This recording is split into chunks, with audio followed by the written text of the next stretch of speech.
Obalna hitra cesta z novim letom ne bo več hitra cesta, vlada jo bo z uredbo prekategorizirala v glavno cesto. Te table bodo kmalu odstranili in sicer vse od tukaj, od Škofij pa do Kopra. Odsek proti Izoli skozi predor Markovec pa so razvinjetili že pred leti zaradi zaprtja obalne ceste. Odlična stvar, končno, da smo enkrat i to dočakali. To se mi zdi odlično. Sem pa slišal, da je bila velika pobuda teh krajanov. Ja, nekaj sem slišal, ja, to sem slišal.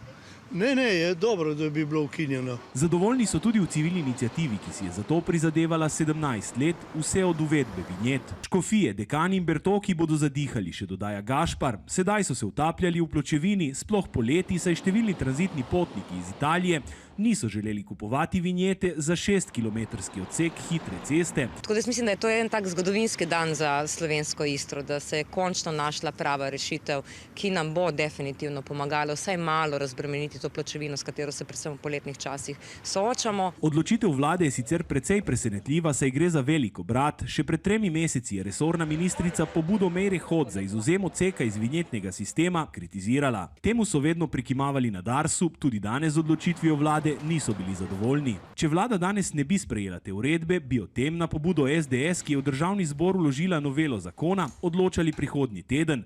Ta pa bi bila verjetno sprejeta tudi s pomočjo glasov iz koalicije, predvsem socialnih demokratov.